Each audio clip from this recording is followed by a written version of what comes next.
మీరు ఉభయులు కలిసి వస్తే కన్నుల పండుగగా ఉంది చెల్లి. రండి. ఉండడానికి రాలేదు, అమరావతికి పోతూ చెప్పిపోదామని వచ్చాం. అమరావతిగా?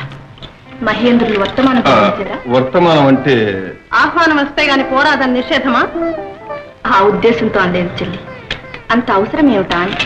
మాతృశ్రీ వారి కర్ణకుండలాలు మన దగ్గరే ఉన్నవిగా, అవి వారికి అందజేద్దామని. మీరుండండి స్వామి, దాపరికం దేనికి? ఉన్నమాట నేను చెప్తాను. నందనోద్యానంలో ఉన్న పారిజాత వృక్షాన్ని పెకలించి తెచ్చి నా ఉద్యానంలో నాటుతానని స్వామి మాట ఇచ్చారు. అందుకని వెళుతున్నాం. అవునా స్వామి? దూరం ఆలోచించే నిర్ణయించారా? అమరావతి మీద ఎన్ని దండయాత్రలు సాగినా ఏ దానవుడు ఆ తరువుపై చెయ్యి వెయ్యలేదు.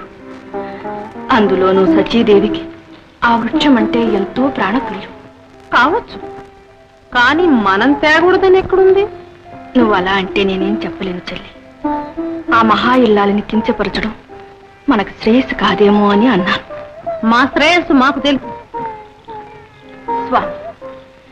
మహేంద్రులు తమ కన్నా పెద్దవారు, త్రిలోకాధిపతి.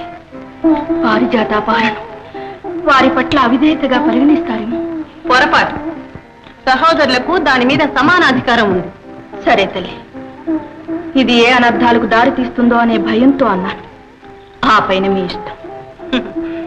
మాకు ఆ భయాలేమీ లేవు. నా ఉద్యానంలో పారిజాతం ఉంటుందని ఎవరు కంటగించుకోకుండా ఉంటే అదే నన్ను దీవించినట్టు. ఇప్పటికే కాలాతీతమైంది. రండి స్వామి. అలాగే.